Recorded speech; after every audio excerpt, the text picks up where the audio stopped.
pensée et de l'émotion, un voyage guidé par le pionnier de la psychologie, Sigmund Freud.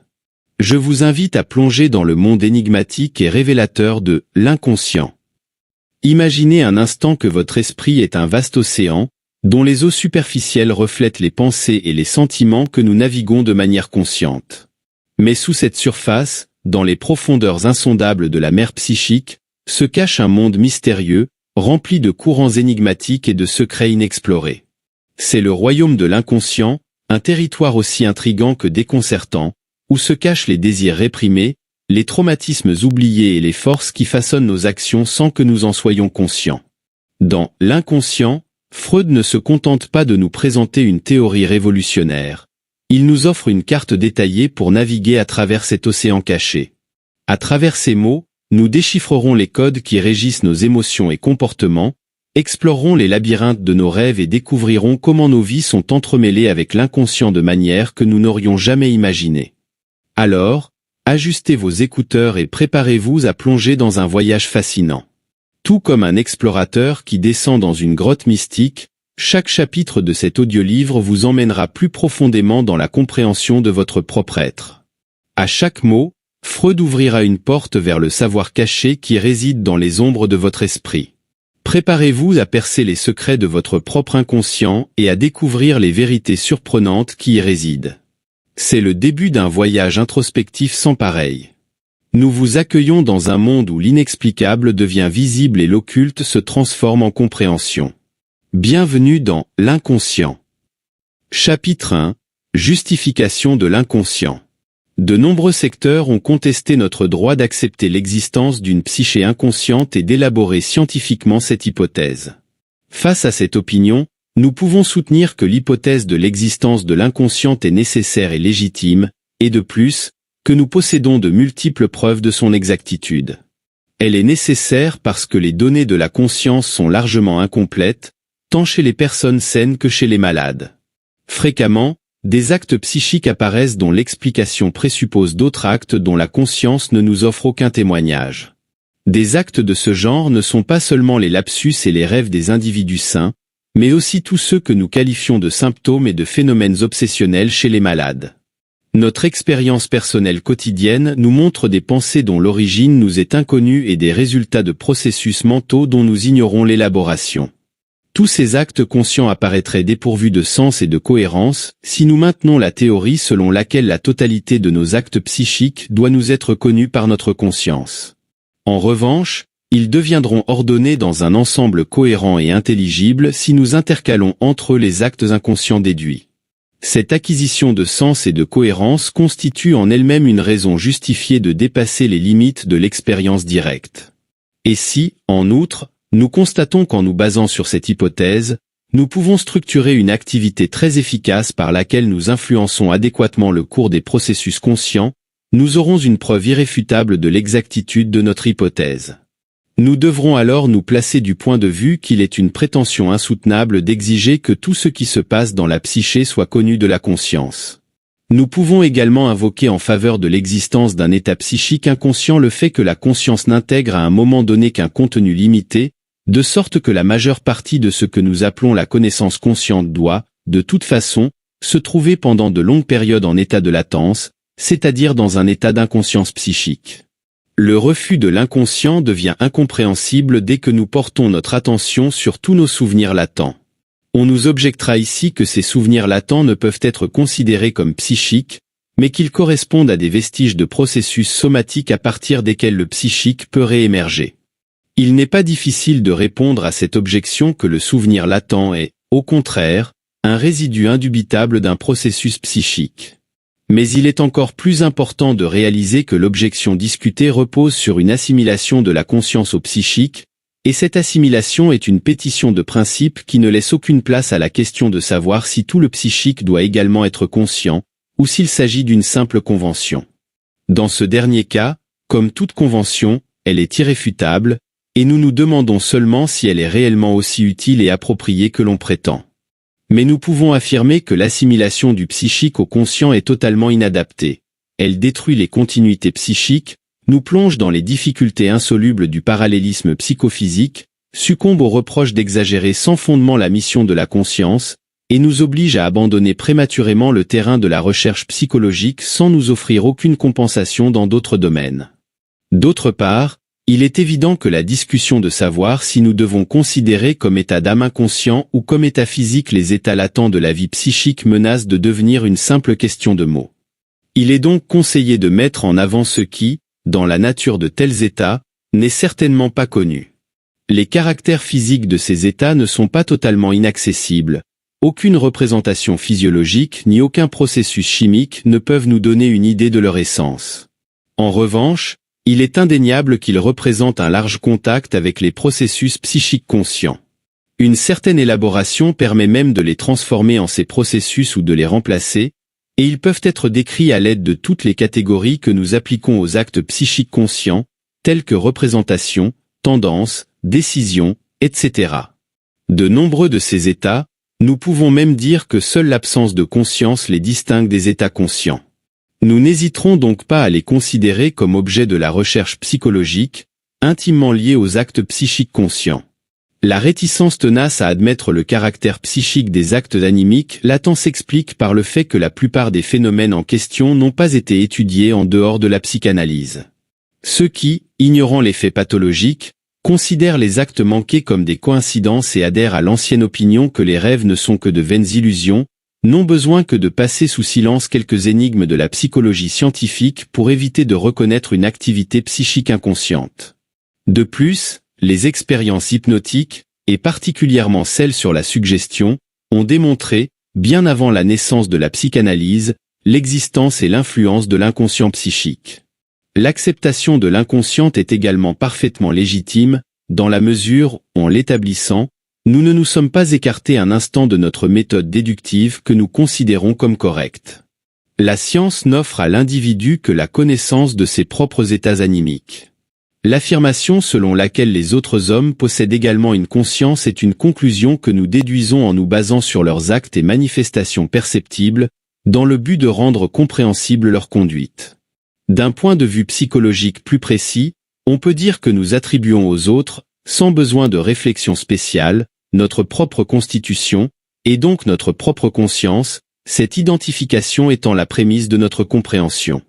Cette conclusion ou identification devait autrefois s'étendre, à partir du moi, non seulement aux autres hommes, mais aussi aux animaux, aux plantes, aux objets inanimés, et au monde en général. Elle restait valable tant que l'analogie avec le moi individuel était suffisamment large, puis elle cessa d'être appropriée à mesure que les autres se distinguaient de lui. Notre critique actuelle hésite en ce qui concerne la conscience des animaux, la nie pour les plantes, et relègue le mysticisme à l'hypothèse d'une conscience des objets inanimés. Mais même là où la tendance originelle à l'identification a résisté à l'examen critique, c'est-à-dire chez nos semblables, l'acceptation d'une conscience repose sur une déduction et non sur une expérience directe irréfutable, comme celle de notre propre psychisme conscient. L'analyse ne demande qu'à ce que nous appliquions également ce procédé déductif à notre propre personne, une tâche dans laquelle aucune tendance constitutionnelle ne nous aide réellement. En procédant ainsi, nous devons convenir que tous les actes et manifestations que nous observons sans savoir les relier au reste de notre vie active doivent être considérés comme s'ils appartenaient à une autre personne et doivent être expliqués par une vie psychique qui leur est attribuée. L'expérience montre également que, lorsqu'il s'agit d'autres personnes, nous savons très bien interpréter, c'est-à-dire inclure dans la cohérence psychique, ces mêmes actes auxquels nous refusons la reconnaissance psychique lorsqu'il s'agit de nous-mêmes. La recherche est ainsi détournée de notre propre personne par un obstacle spécial qui empêche une connaissance exacte de soi-même. Ce procédé déductif appliqué, non sans une certaine résistance intérieure, à notre propre personne ne nous conduit pas à la découverte d'un psychisme inconscient, mais à l'hypothèse d'une seconde conscience en nous, qui nous est pourtant inconnue. Cependant, contre cette hypothèse, nous trouvons immédiatement des objections des plus justifiées.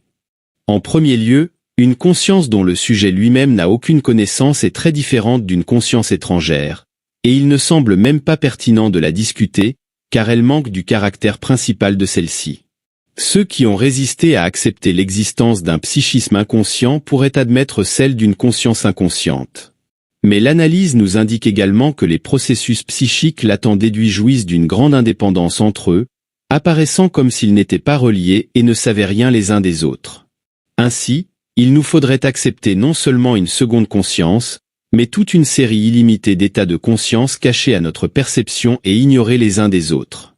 Enfin, il faut prendre en compte, et c'est l'argument le plus fort, que selon ce que nous révèle la recherche psychanalytique, une partie de ces processus latents possède des caractéristiques et des particularités qui nous semblent étranges, incroyables, et totalement opposées aux qualités que nous connaissons de la conscience.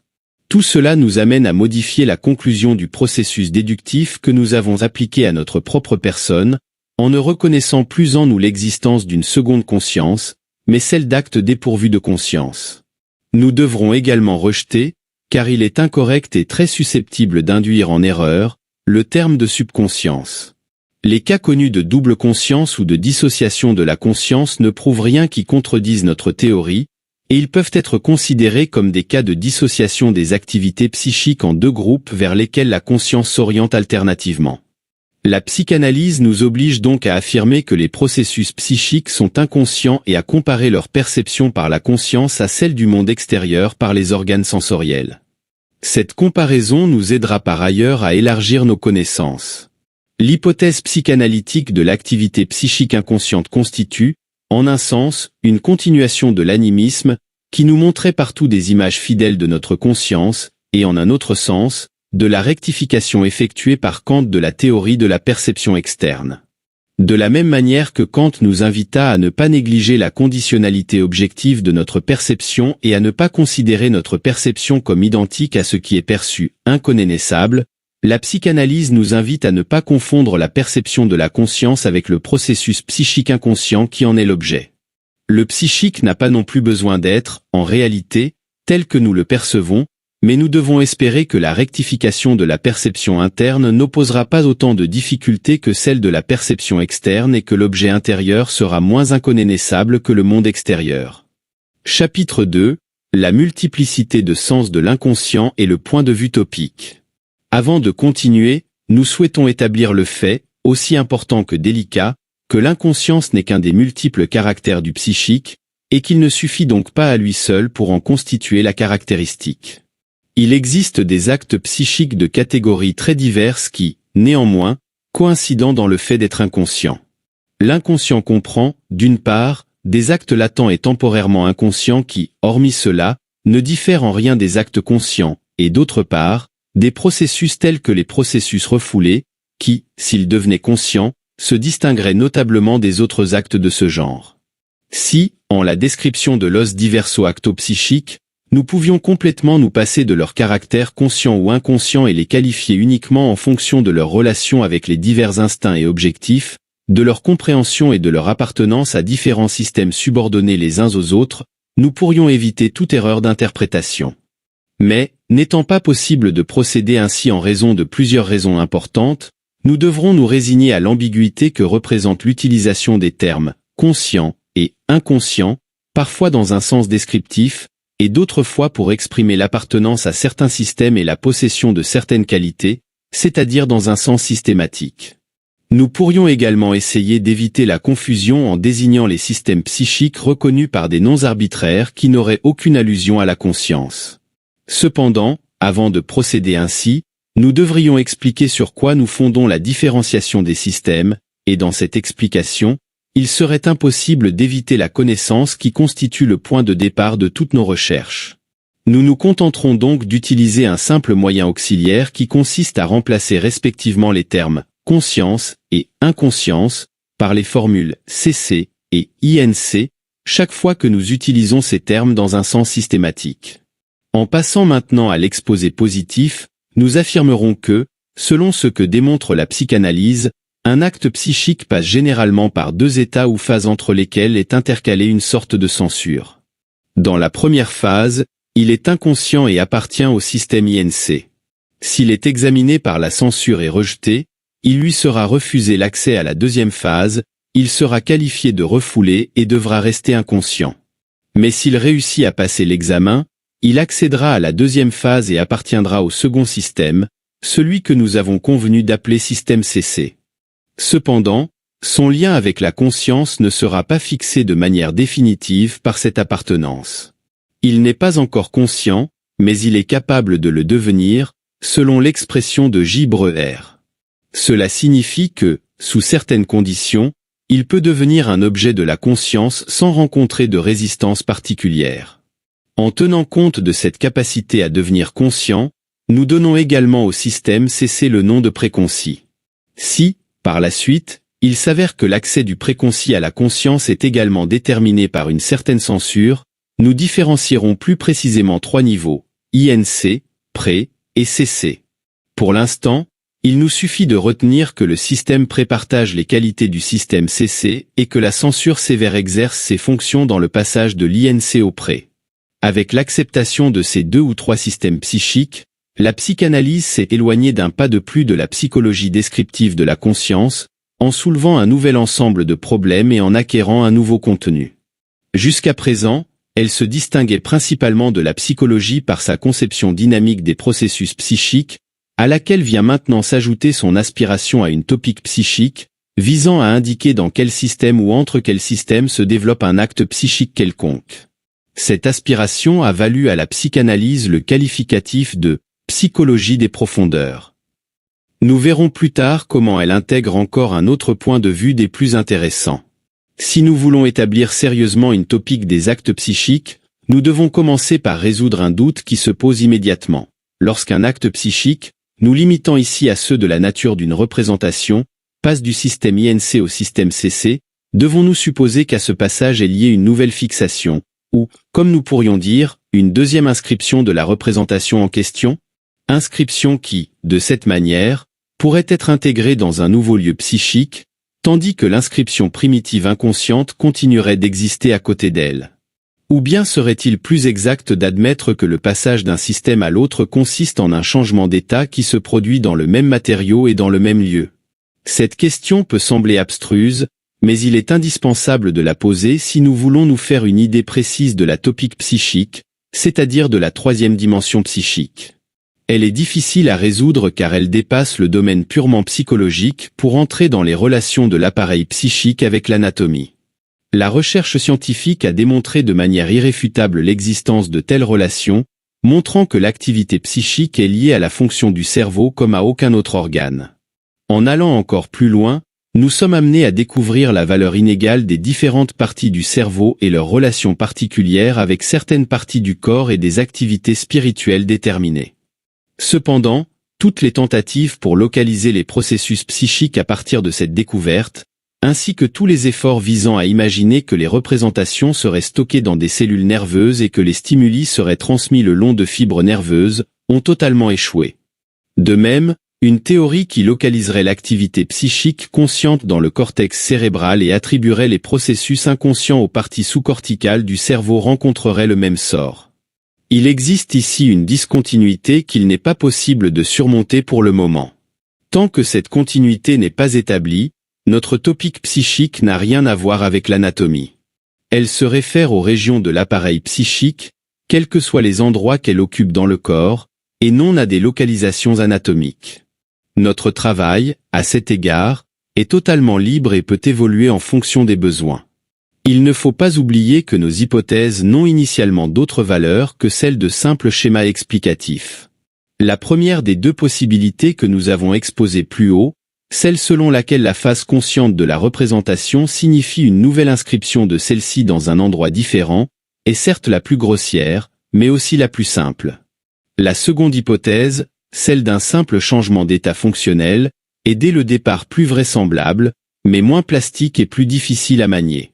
Avec la première hypothèse topique, on envisage une séparation topique des systèmes inconscients, INC, et conscients, CC, ainsi que la possibilité qu'une représentation puisse exister simultanément dans 2 endroits de l'appareil psychique et même passer régulièrement de l'un à l'autre sans perdre éventuellement sa première résidence ou inscription. Cela peut sembler étrange, mais certaines impressions recueillies lors de la pratique psychanalytique peuvent le soutenir.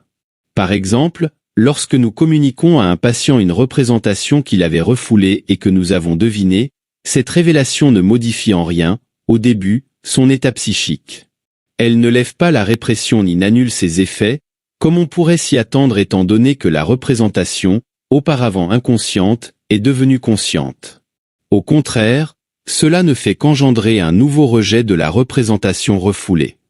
Cependant, le patient possède déjà, en effet, dans deux endroits différents de son appareil psychique et sous deux formes différentes, la même représentation. Il a d'abord le souvenir conscient de l'empreinte auditive de la représentation telle que nous la lui avons communiquée, et ensuite, nous sommes certains qu'il porte en lui, sous sa forme primitive, le souvenir inconscient de l'événement en question.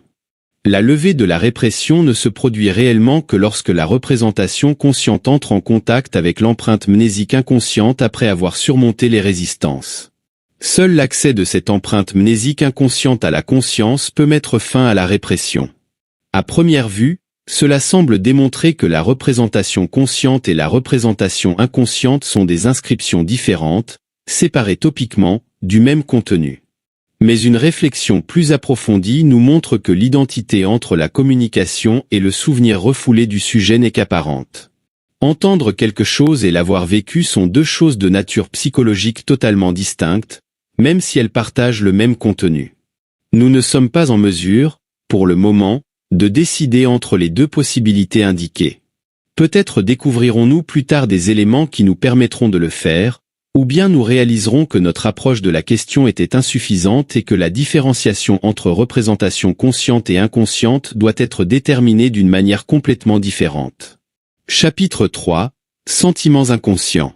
Ayant limité notre discussion aux représentations, nous pouvons maintenant poser une nouvelle question dont la réponse contribuera à éclaircir nos opinions théoriques. Nous avons dit qu'il existait des représentations conscientes et inconscientes. Existe-t-il également des impulsions instinctives, des sentiments et des sensations inconscients, ou bien ces termes sont-ils inappropriés pour de tels éléments?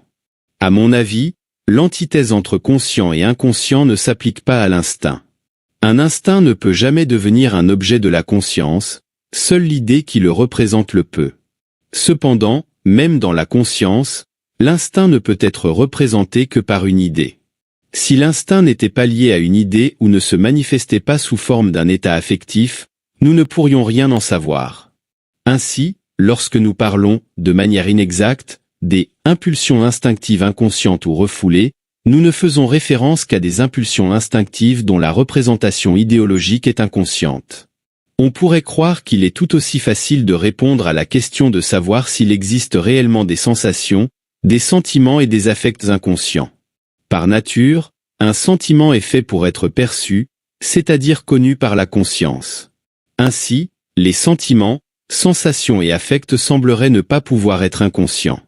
Cependant, dans la pratique psychanalytique, nous parlons d'amour, de haine et de colère inconscients, et nous employons même l'expression étrange de conscience inconsciente de la culpabilité, ou encore le paradoxe de la peur inconsciente.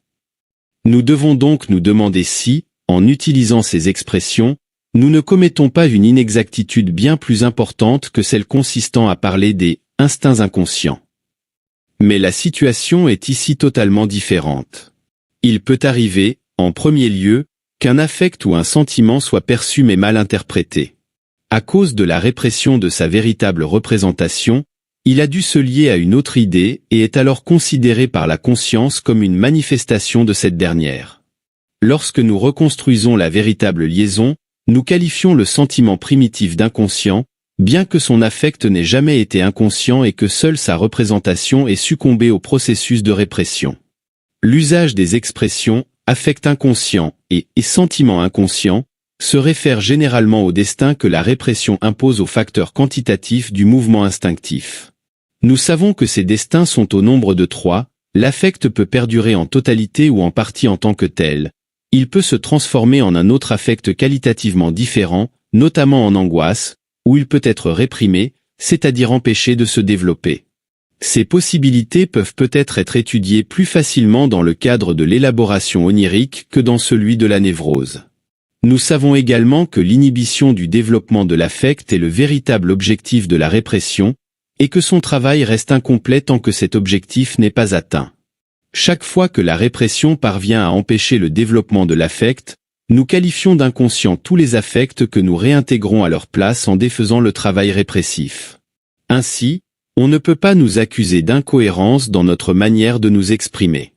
Toutefois, En établissant un parallèle avec la situation inconsciente, il apparaît une différence importante. La représentation persiste après la répression en tant que produit réel dans le système inconscient, tandis que l'affect inconscient ne correspond dans ce système qu'à une potentialité de décharge qui n'a pas pu se développer. Par conséquent, bien que notre manière de nous exprimer soit irréprochable, on ne peut pas strictement parler d'affects inconscients comme on parle de représentation inconsciente. En revanche, il peut très bien y avoir dans le système inconscient des produits affectifs qui, comme d'autres, deviennent conscients.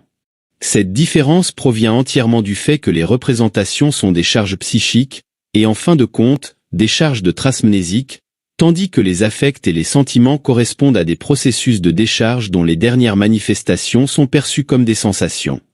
Dans l'état actuel de nos connaissances sur les affects et les sentiments, nous ne pouvons pas exprimer cette différence de manière plus claire. La constatation que la répression peut empêcher la transformation de l'impulsion instinctuelle en une manifestation affective présente pour nous un intérêt particulier.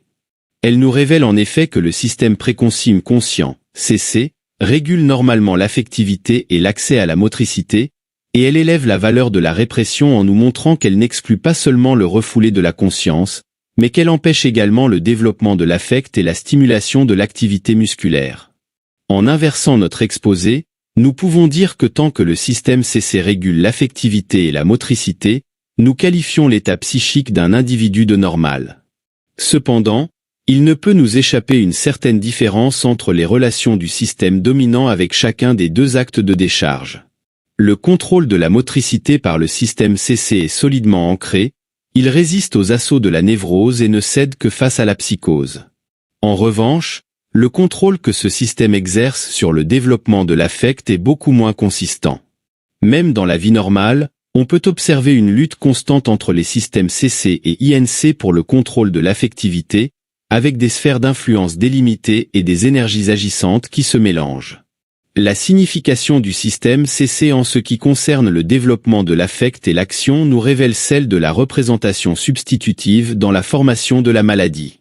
Le développement de l'affect peut émaner directement du système inconscient, auquel cas il aura toujours le caractère de l'angoisse, qui est la situation régulière des affects refoulés. Mais souvent, l'impulsion instinctuelle doit attendre dans le système CC une représentation substitutive, rendant possible le développement de l'affect à partir de cette substitution consciente, dont la nature déterminera l'aspect de son caractère qualitatif. Nous avons affirmé que dans la répression, l'affect est séparé de sa représentation, après quoi chacun de ces éléments suit son propre destin. Ceci est indiscutable d'un point de vue descriptif, mais en réalité, l'affect ne surgit jamais avant qu'une nouvelle représentation soit obtenue dans le système CC. Chapitre 4. Topique et dynamique. Nous sommes parvenus à la conclusion que la répression est un processus qui affecte les représentations et se développe à la frontière entre les systèmes inconscients, INC, et conscients, CC. Nous allons maintenant tenter de décrire aussi précisément que possible comment ce processus se déroule. Il s'agit d'une soustraction de charge psychique, mais nous devons nous demander dans quel système cette soustraction se produit et à quel système appartient la charge soustraite. La représentation refoulée conserve dans le système inconscient sa capacité d'action, elle doit donc également conserver sa charge. Par conséquent, ce qui est soustrait doit être autre chose. Prenons le cas de la répression proprement dite, telle qu'elle se développe dans une représentation préconsciente ou même consciente. Dans ce cas, la répression ne peut consister qu'en la soustraction de la charge préconsciente appartenant au système préconcis, PREC, de la représentation. Celle-ci reste alors déchargée, reçoit une charge émanant du système inconscient ou conserve la charge qu'elle possédait auparavant. Ainsi, nous constatons ici une soustraction de la charge préconsciente, une conservation de la charge inconsciente, ou une substitution de la première par la seconde.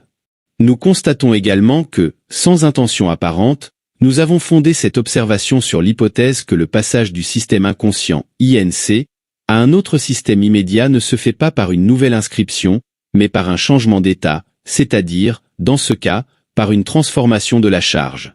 L'hypothèse fonctionnelle a ici aisément triomphé de la topique. Cependant, ce processus de soustraction de la libido ne suffit pas à expliquer un autre des caractères de la répression. Nous ne comprenons pas pourquoi la représentation qui conserve sa charge ou en reçoit une nouvelle émanant du système inconscient ne tenterait pas de nouveau de pénétrer dans le système préconcis en se servant de cette charge. Dans ce cas, la soustraction de libido devrait se répéter, et ce jeu continuerait indéfiniment, sans aboutir à la répression. Ce mécanisme de soustraction de la charge préconsciente échouerait également s'il s'agissait de la répression primitive, car dans ce cas, nous avons affaire à une représentation inconsciente qui n'a pas encore reçu de charge du système préconcis, et à laquelle une telle charge ne peut donc être soustraite. Nous avons donc besoin ici d'un autre processus qui, dans le premier cas, maintiendrait la répression, et dans le second, se chargerait de la constituer et de la conserver. Ce processus, nous ne pouvons le trouver qu'en admettant une contrecharge par laquelle le système préconcis se protège contre la pression de la représentation inconsciente. Dans divers exemples cliniques, nous verrons comment cette contrecharge, qui se développe dans le système préconcis, se manifeste et constitue non seulement la représentation de l'effort continu d'une répression primitive, mais aussi la garantie de sa durée. La contrecharge est le seul mécanisme de la répression primitive. Dans la répression proprement dite, elle s'ajoute à la soustraction de la charge préconsciente. Il est fort possible que la charge soustraite à la représentation soit précisément utilisée pour la contrecharge. Peu à peu, nous avons introduit dans l'exposition des phénomènes psychiques un troisième point de vue, ajoutant ainsi aux dynamiques et aux topiques le point de vue économique, qui vise à suivre les destinées des quantités d'excitation et à en établir une estimation, au moins relative. Il est opportun de distinguer ce dernier aspect de la recherche psychanalytique par un nom spécial. Nous appellerons métapsychologique toute exposition où nous réussissons à décrire un processus psychique en fonction des relations dynamiques, topiques et économiques. Nous anticipons que, dans l'état actuel de nos connaissances, nous ne parviendrons à développer cette exposition que dans quelques cas isolés. Nous commencerons par une tentative timide de fournir une description métapsychologique du processus de la répression dans les 3 névroses de transfert connues. Nous pouvons dans ce cas remplacer le terme de charge psychique par celui de libido, car nous savons déjà que ces névroses dépendent des destinées des pulsions sexuelles. Dans l'hystérie d'angoisse, une première phase du processus, pourtant parfaitement visible, est souvent négligée. Cette phase consiste en ce que l'angoisse surgit sans que l'objet qui l'a provoqué ne soit perçu. Nous devons supposer que dans le système inconscient existait une tendance érotique cherchant à passer dans le système préconcis, mais que la charge que ce système a imposée à ce sentiment a été retirée de celui-ci, comme dans une tentative de fuite, et que la charge inconsciente de la libido de la représentation rejetée a été déviée sous forme d'angoisse. Lorsque ce processus se répète, un premier pas est franchi vers le dépassement du pénible développement de l'angoisse. La charge en fuite passe à une représentation substitutive associée à la représentation rejetée, mais éloignée d'elle par son déplacement, ce qui permet une rationalisation du développement de l'angoisse, encore inexorable. La représentation substitutive joue alors pour le système conscient, CC, le rôle d'une contrecharge, assurant une protection contre l'émergence de la représentation refoulée dans le système CC, et constituant par ailleurs le point de départ d'un développement d'angoisse incoercible. L'observation clinique nous montre, par exemple, que l'enfant souffrant de phobie ressent de l'angoisse dans 2 conditions distinctes. D'abord, lorsque l'impulsion érotique refoulée s'intensifie, et ensuite, lorsqu'il perçoit l'animal, produit de son angoisse. La représentation substitutive se comporte, dans le premier cas, comme un lieu de transition entre le système inconscient et le système CC, et dans l'autre, comme une source indépendante de la genèse de l'angoisse. L'extension du domaine du système CC se manifeste généralement par le fait que la première forme d'excitation de la représentation substitutive cède de plus en plus de terrain à la seconde. L'enfant finit parfois par se comporter comme s'il n'éprouvait aucune inclination envers son père, s'en était totalement libéré, et avait réellement peur de l'animal. Mais cette peur, alimentée par la source instinctive inconsciente, s'avère plus forte que toutes les influences émanant du système CC, révélant ainsi son origine dans le système INC.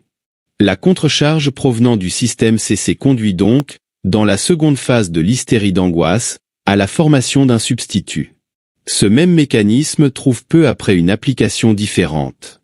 Comme nous le savons déjà, le processus de refoulement ne s'arrête pas là et trouve un second objectif dans la coercition du développement de l'angoisse émanant du substitut. Cela se produit de la manière suivante.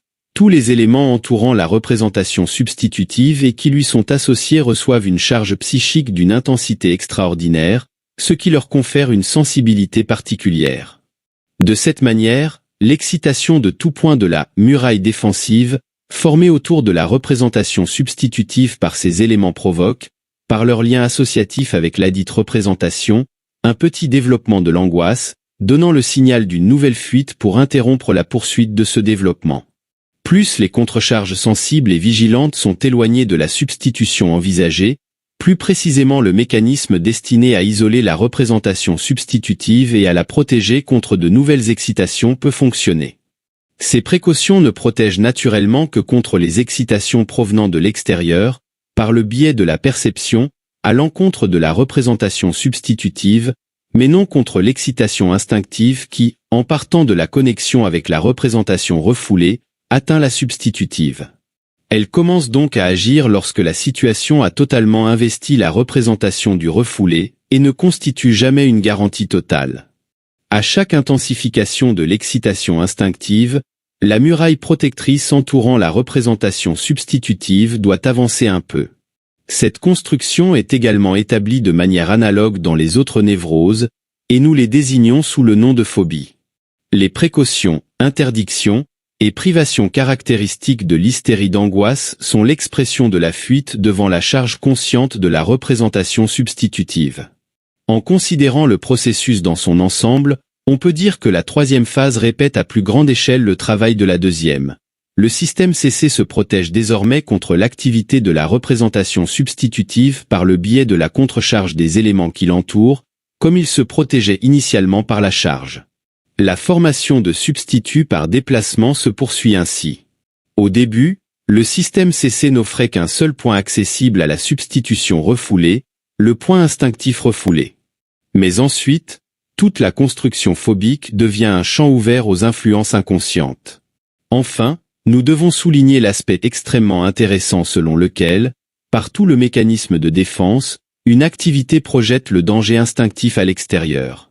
Le moi se comporte comme si la menace du développement de l'angoisse ne provenait pas de l'impulsion instinctive, mais d'une perception extérieure, et peut donc réagir contre cette menace par des tentatives de fuite, lesquelles sont à l'origine des précautions propres à la phobie. Ce processus de refoulement parvient à enrayer la genèse de l'angoisse, mais au prix de sérieux sacrifices en termes de liberté personnelle. Or, la tentative de fuite face à une aspiration instinctive est généralement vaine, et le résultat de la fuite phobique est toujours insatisfaisant. Une grande partie des phénomènes observés dans l'hystérie d'angoisse se retrouvent dans les deux autres névroses. Nous pouvons donc nous contenter de souligner les différences et d'examiner le rôle de la contrecharge. Dans l'hystérie de conversion, la charge instinctive de la représentation refoulée est transformée en une innervation du symptôme. Jusqu'à quel point, et sous quelles conditions, la représentation inconsciente est-elle annulée par cette décharge, et est-il possible d'empêcher son aspiration vers le système CC? Ce sont des questions que nous devrons réserver pour une étude spéciale de l'hystérie. La fonction de la contrecharge issue du système CC est clairement mise en évidence dans l'hystérie de conversion et se révèle dans la formation des symptômes. C'est la contrecharge qui sélectionne l'élément de la représentation de l'instinct dans lequel toute la charge de celui-ci doit être concentrée. Ce fragment, choisi pour devenir le symptôme, remplit la condition d'exprimer à la fois l'aspiration instinctive et le désir défensif ou punitif du système CC. Il est donc traduit et maintenu par les deux côtés, à l'instar de la représentation substitutive dans l'hystérie d'angoisse. De cette circonstance, nous pouvons déduire que l'effort de refoulement du système CC n'a pas besoin d'être aussi important que l'énergie de la charge du symptôme, car l'intensité de la représentation est mesurée par la contrecharge employée. Le système CC ne s'appuie donc pas seulement sur la contrecharge, mais aussi sur la charge instinctive condensée en elle, émanant du système INC. Concernant la névrose obsessionnelle, il suffira d'ajouter une seule observation aux précédentes. Dans cette névrose, la contrecharge du système CC, organisée comme une formation réactive, est celle qui effectue le premier refoulement, et c'est dans cette formation que se manifeste l'émergence de la représentation refoulée.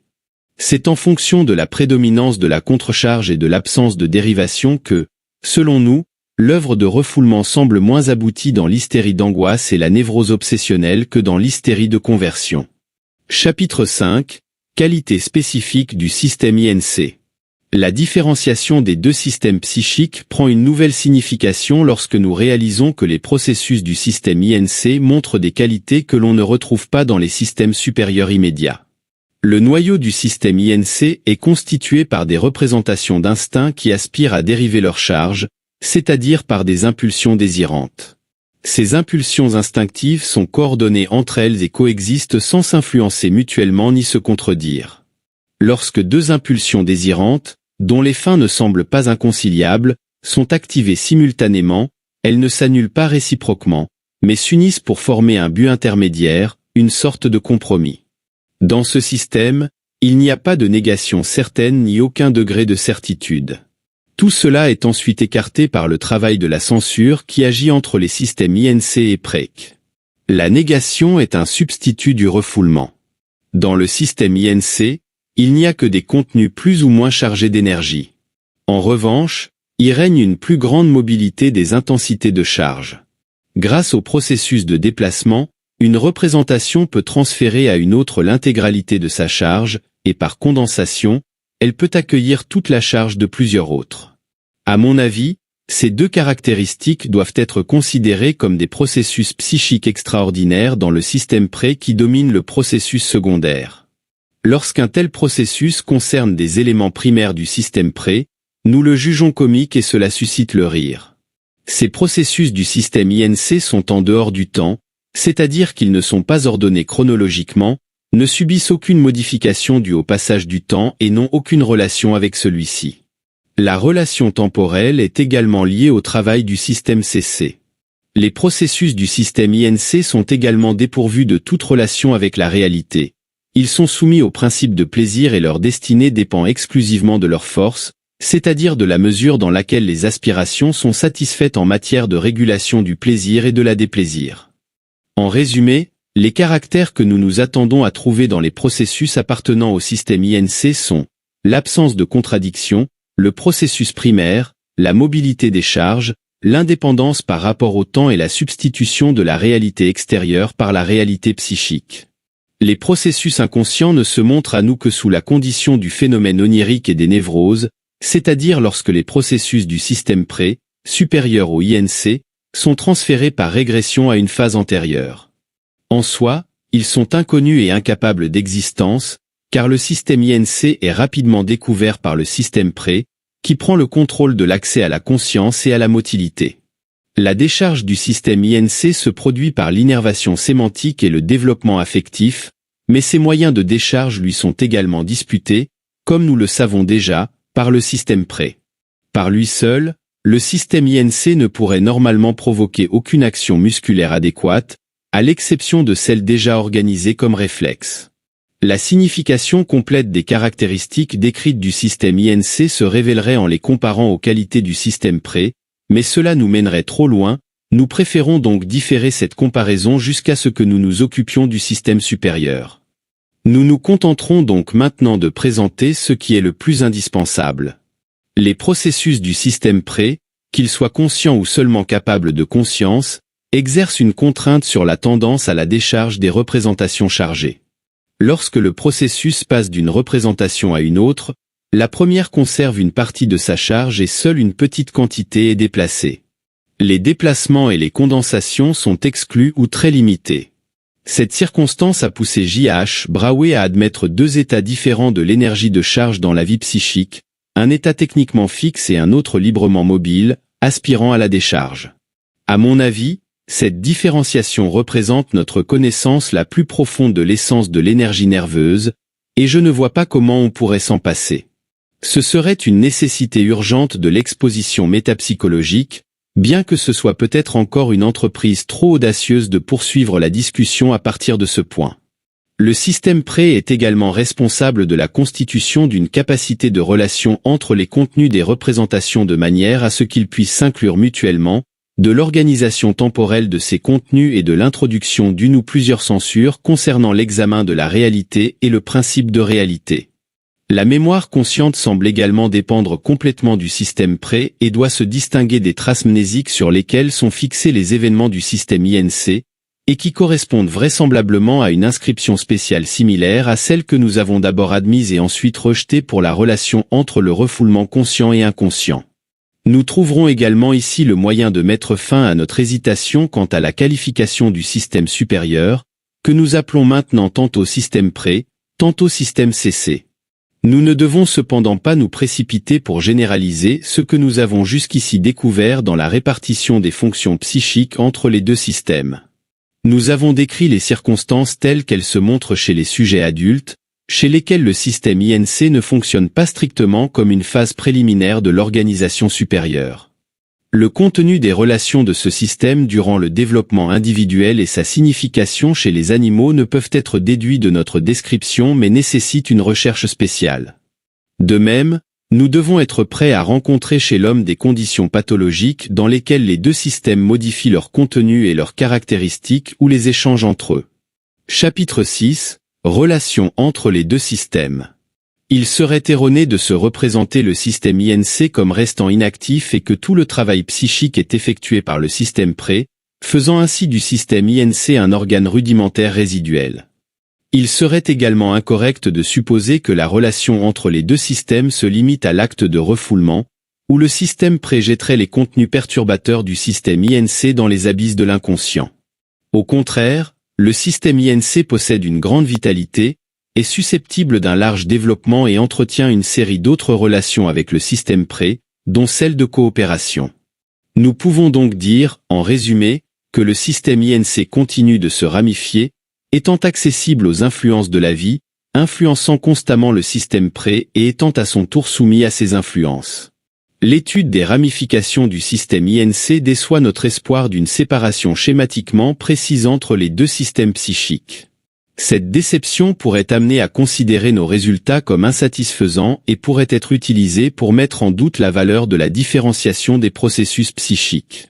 Cependant, nous devons faire valoir que notre travail consiste uniquement à transformer les résultats de l'observation en une théorie, et que nous ne nous sommes jamais imposé la tâche de construire une théorie absolument claire et simple dès le départ.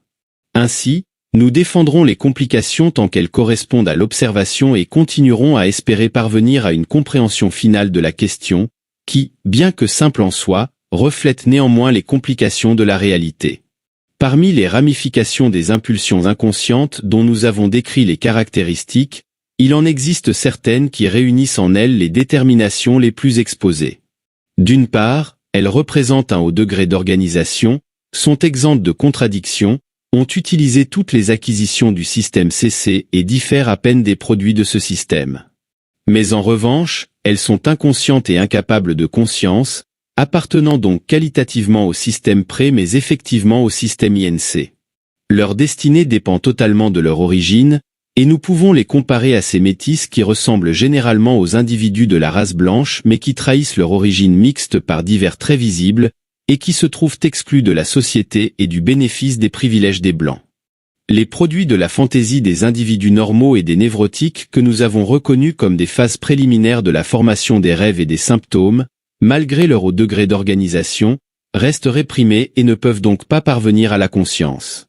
Ces formations de ce genre se rapprochent de la conscience et restent proches d'elle tant que leur charge est peu intense, mais dès que cette charge atteint une certaine intensité, elles sont rejetées. Les ramifications de l'inconscient, également organisées, sont aussi des formations substitutives, mais celles-ci accèdent à la conscience grâce à une relation favorable, par exemple grâce à leur connexion avec une contrecharge du système préconcis. En examinant plus attentivement ailleurs les conditions d'accès à la conscience, nous parviendrons à résoudre de nombreuses difficultés qui se posent ici. Pour cela, nous croyons qu'il est pertinent d'inverser le sens de notre examen. Si jusqu'à présent nous avons suivi une direction ascendante en partant du système inconscient et en nous élevant jusqu'au système préconcis, nous prendrons maintenant ce dernier comme point de départ. Face à la conscience, nous trouvons une somme totale des processus psychiques qui constituent le royaume du préconcis. Une grande partie du préconcis provient de l'inconscient, constitue une ramification de ce système et succombe à une censure avant de pouvoir devenir consciente. En revanche, Une autre partie de ce système préconcis est capable de conscience sans examen préalable par la censure.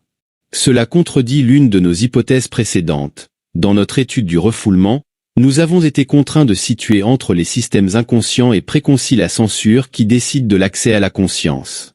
Nous trouvons maintenant une censure entre le système préconcis et la conscience.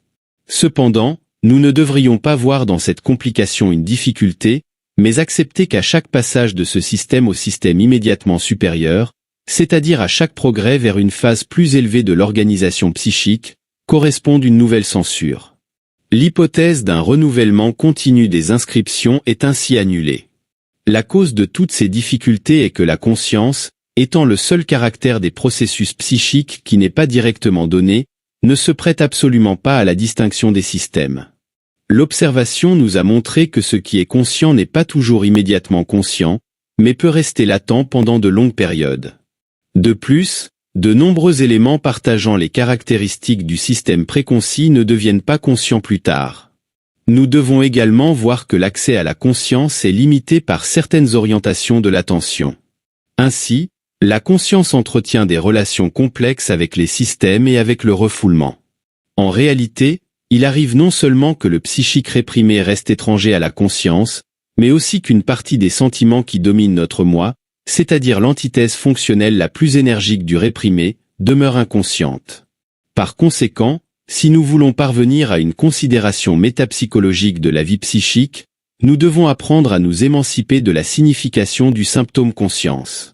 Tant que nous ne nous émancipons pas de cette manière, notre généralisation reste interrompue par des exceptions continues.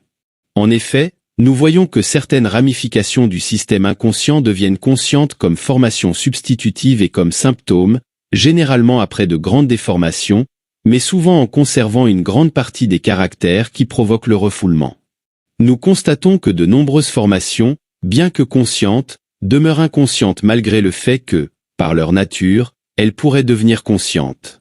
Nous devons donc admettre que l'attraction du système inconscient l'emporte sur elle, ce qui fait que la différence la plus importante ne doit pas être recherchée entre le conscient et le préconcis, mais entre le préconcis et l'inconscient, ce dernier étant rejeté par la censure en atteignant les limites du préconcis. Les ramifications du système inconscient peuvent éluder cette censure en s'organisant de manière très sophistiquée et atteindre le préconcis jusqu'à une certaine intensité de charge, à laquelle elles tentent de s'imposer à la conscience en étant reconnues comme des ramifications du système, puis rejetées jusqu'à la nouvelle frontière de la censure entre le système préconcis et le conscient. La première censure fonctionne donc contre le système inconscient et la dernière contre les ramifications préconscientes de ce même système. Il semble que la censure ait progressé à un certain stade du développement individuel. Dans la pratique psychanalytique, nous obtenons la preuve irréfutable de l'existence de la seconde censure, c'est-à-dire celle située entre les systèmes préconcis et conscients. Nous invitons le patient à former de nombreuses ramifications du système inconscient et à surmonter les objections de la censure contre l'accès à la conscience de ces formations préconscientes. En surmontant cette censure, nous ouvrons la voie au changement qui doit conduire au relèvement de la répression, œuvre de la censure précédente. Nous ajouterons encore l'observation que l'existence de la censure entre le système préconcis et la conscience nous avertit que l'accès à la conscience n'est pas un simple acte de perception, mais probablement aussi une surcharge, c'est-à-dire un nouveau progrès de l'organisation psychique. En nous tournant vers la relation du système inconscient avec les autres systèmes, pour établir de nouvelles affirmations et ne pas omettre certaines circonstances évidentes dans les racines de l'activité instinctive, nous constatons que les systèmes communiquent largement.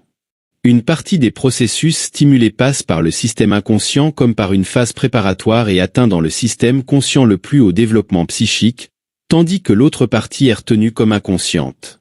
C'est aussi affecté par les stimuli précédents de la perception. Tous les chemins allant de la perception au système inconscient restent généralement libres, et seuls ceux qui partent du système inconscient et conduisent au-delà de celui-ci sont fermés par la perception. Il est très singulier et digne d'attention que le système inconscient d'un individu puisse réagir à un autre en éludant absolument le système conscient. Ce fait mérite une investigation approfondie, principalement pour vérifier si l'activité préconsciente est également exclue entre les processus. Cependant, Il est incontestable que le contenu du système préconcis procède en partie de la vie instinctive par l'intermédiaire du système inconscient et en partie de la perception. Il est difficile de déterminer jusqu'à quel point les processus de ce système sont capables d'exercer une influence directe sur le système inconscient. L'étude de cas pathologiques montre fréquemment une indépendance presque incroyable du système inconscient, et la caractéristique de la maladie est généralement une séparation complète des tendances et une destruction absolue de celles-ci. La culture psychanalytique est fondée sur l'influence du système conscient sur le système inconscient et montre malgré tout que cette influence n'est pas impossible, bien qu'elle soit difficile. Les ramifications du système inconscient qui établissent une mesure entre les deux systèmes nous ouvrent, comme nous l'avons déjà indiqué, le chemin vers ce résultat. Nous pouvons cependant admettre que la modification spontanée du système inconscient par le système conscient est un processus ardu et lent. La coopération entre un sentiment préconcis et un autre inconscient, voire intensément réprimé, peut surgir lorsque le sentiment inconscient est capable d'agir dans le même sens qu'une des tendances dominantes. Dans ce cas, la répression est levée et l'activité réprimée est autorisée à titre d'intensification que le moi se propose. L'inconscient est admis par le moi uniquement dans cette constellation, sans que sa répression ne subisse aucune modification. L'œuvre que le système inconscient accomplit dans cette coopération est clairement visible. Les tendances intensifiées se comportent de manière différente des normales, permettant des fonctions particulièrement parfaites et montrant face à la contradiction une résistance analogue à celle des systèmes obsessionnels. Le contenu du système inconscient peut être comparé à une population psychique primitive.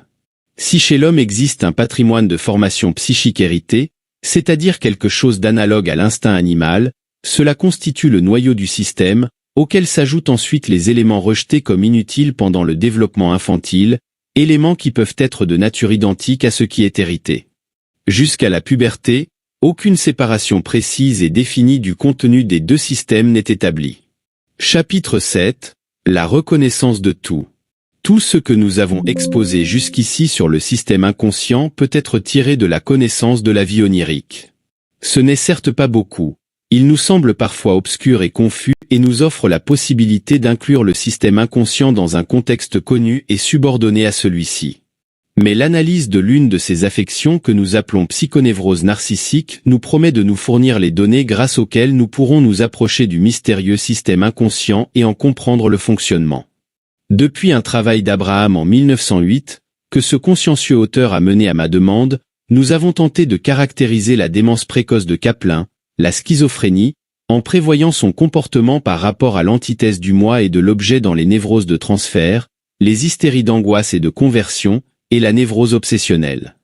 Nous avons constaté que la manque d'objet entraînait l'éclosion de la névrose, qui est intégrée à la renonciation à l'objet réel, et que la libido retirée de l'objet réel reculait jusqu'à un objet fantastique, et depuis celui-ci, jusqu'à un objet réprimé en introversion. Cependant, la charge de l'objet reste tenacement conservée dans ces névroses, et notre investigation subtile du processus répressif nous a conduit à admettre que cette charge perdure dans le système malgré la répression, ou plutôt en conséquence de celle-ci. La capacité de transfert que nous utilisons thérapeutiquement dans ces affections suppose une charge d'objet entravée. De même, l'étude de la schizophrénie nous a conduit à l'hypothèse que, après le processus répressif, la libido retirée ne cherche pas un nouvel objet, mais se rétracte, supprimant ainsi la charge de l'objet et constituant un état primitif narcissique dépourvu d'objet.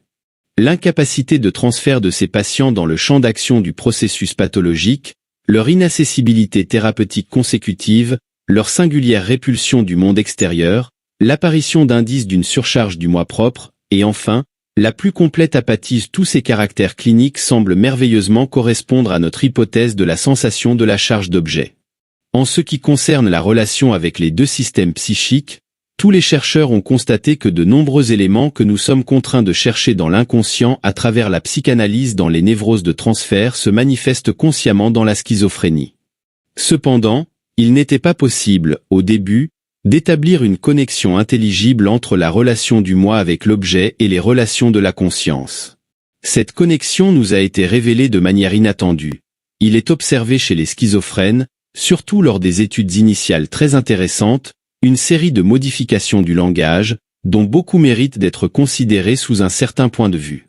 L'expression verbale est l'objet d'un soin particulier, les phrases étant choisies et répétées. Elles expérimentent une désorganisation particulière de leur structure qui les rend intelligibles, nous conduisant à croire à des absences de tout sens dans les manifestations du patient. Dans ces cas, il apparaît fréquemment que le premier terme est une allusion à des organes somatiques ou à leur innervation.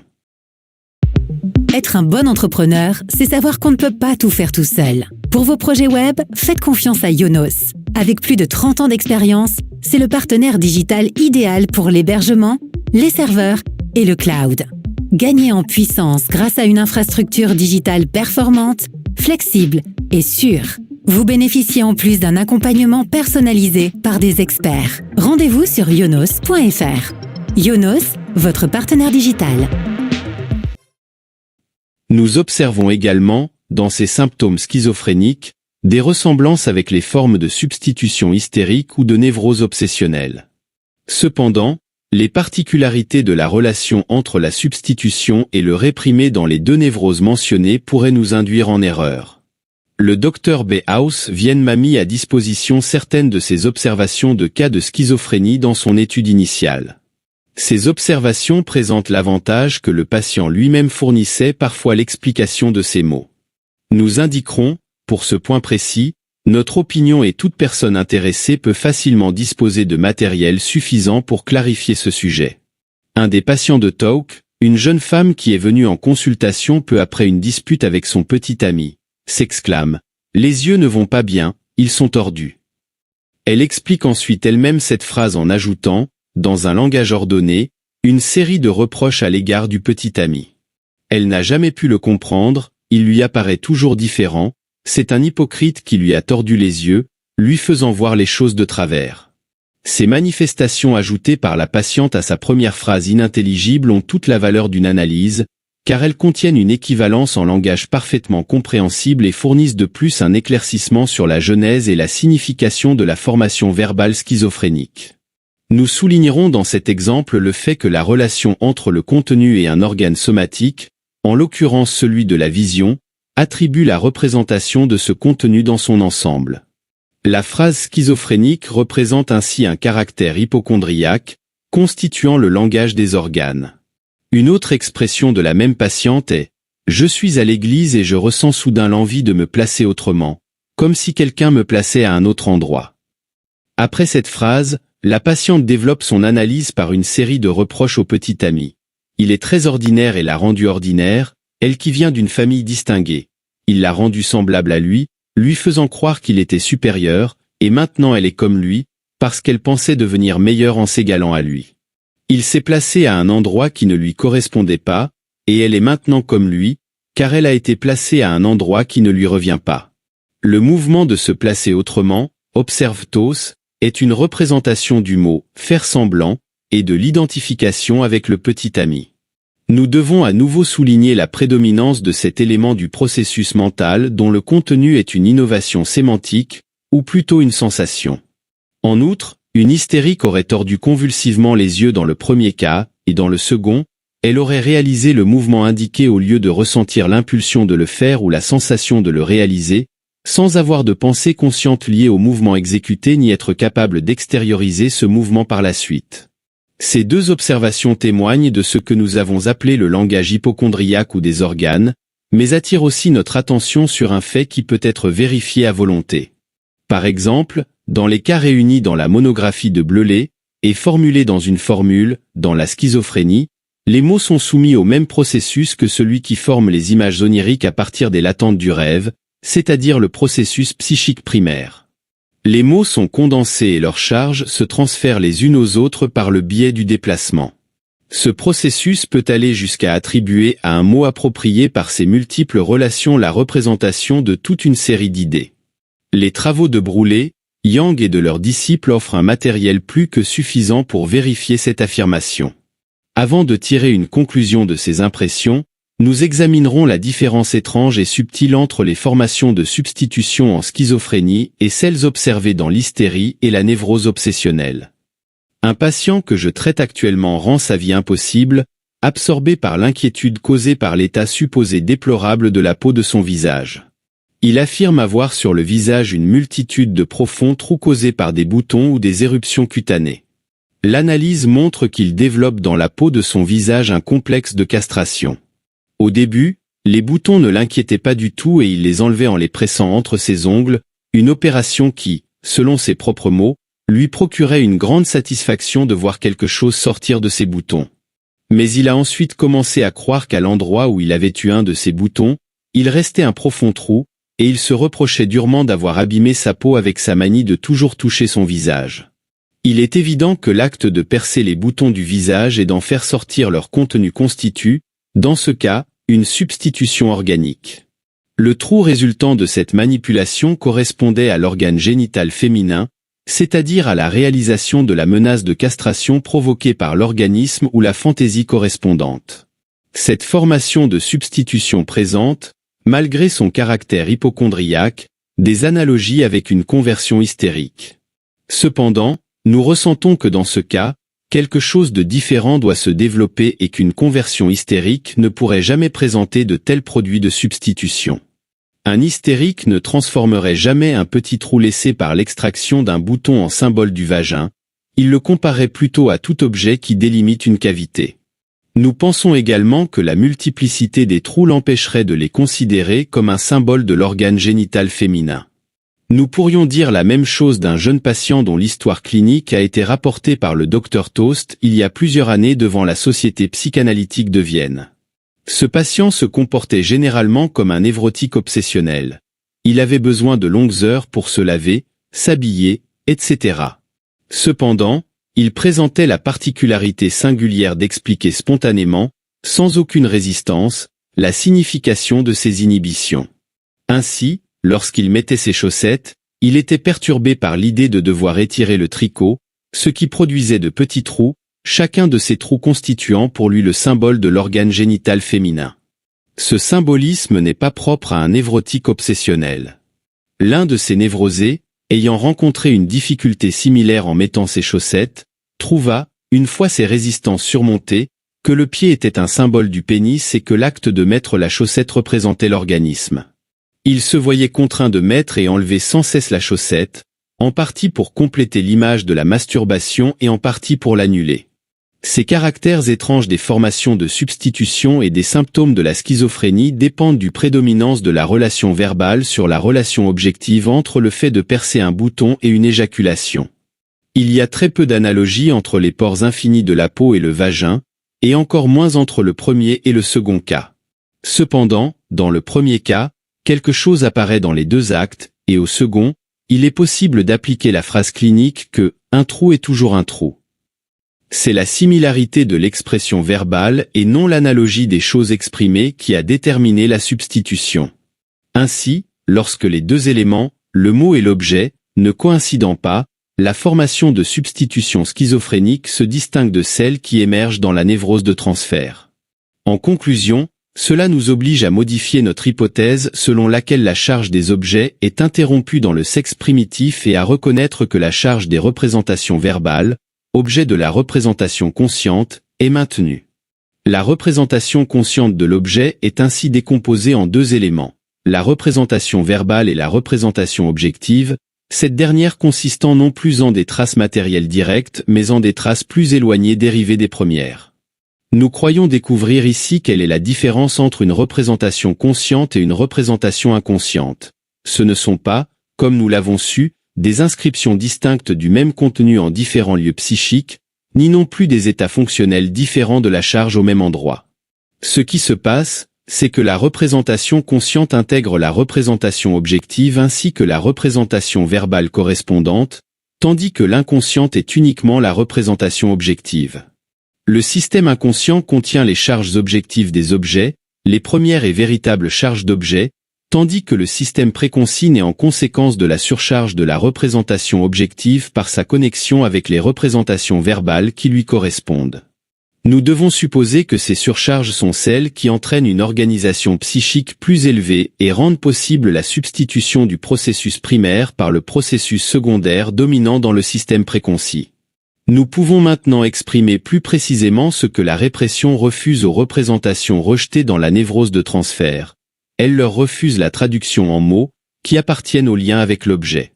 La représentation non concrétisée en mots ou l'acte psychique non traduit reste alors réprimé dans le système inconscient. Il convient de souligner que cette connaissance nous permet aujourd'hui de comprendre l'un des caractères les plus singuliers de la schizophrénie que nous n'avions pas encore saisi. Dans les dernières pages de notre interprétation des rêves publiée en 1900, nous exposions déjà que les processus mentaux, c'est-à-dire les actes de charge les plus éloignés des perceptions, manquent en eux-mêmes de qualité et de conscience, et n'atteignent leur capacité de devenir conscients que par la connexion avec les résidus des perceptions verbales.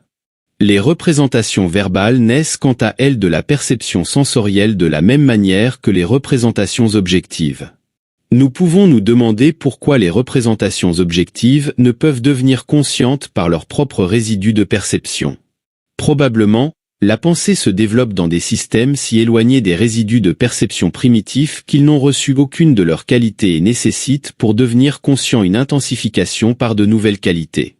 Elles peuvent également être dotées de qualités par leur connexion avec les mots, ces charges auxquelles la perception a pu prêter une certaine qualité simplement par les relations entre les représentations des objets. Ces relations concrétisées en mots constituent un élément fondamental de ces processus mentaux. Nous comprenons que la connexion avec les représentations verbales ne coïncide pas encore avec l'accès à la conscience, mais se limite à rendre possible ce dernier, ne caractérisant donc que le système préconcis. Cependant, nous observons qu'avec ces spéculations, nous avons abandonné notre véritable sujet, en entrant de plein pied dans les problèmes du préconcis et de l'inconscient, qui seront plus adéquatement réservés à une investigation spéciale sur la schizophrénie, que nous n'effleurons ici que brièvement. En ce qui concerne la compréhension de l'inconscient, il émerge un doute quant à savoir si le processus répressif qui s'y développe a vraiment un point de contact avec la répression dans la névrose de transfert. La formule selon laquelle la répression est un processus qui se déroule entre les systèmes inconscients et préconcis ou conscients, et dont le résultat est l'éloignement de la conscience, doit être modifiée si elle doit également comprendre les cas de démence précoce et d'autres affections. Cependant, la tentative d'évasion du moi, qui se manifeste par la soustraction de la charge consciente, reste un élément commun. Une observation plus superficielle nous enseigne, par ailleurs, que cette évasion du moi est fondamentale dans les névroses narcissiques. Si, dans la schizophrénie, cette évasion consiste en la soustraction de la charge instinctive des éléments représentant l'idée inconsciente de l'objet, il peut nous sembler étrange que la partie de cette représentation correspondant au système préconcis, c'est-à-dire les représentations verbales qui lui correspondent, doivent éprouver une charge plus intense. Il serait plutôt attendu que la représentation verbale, étant la partie préconsciente, fut le premier objet de la répression, résultant en une charge incapable de se manifester dans les représentations objectives inconscientes.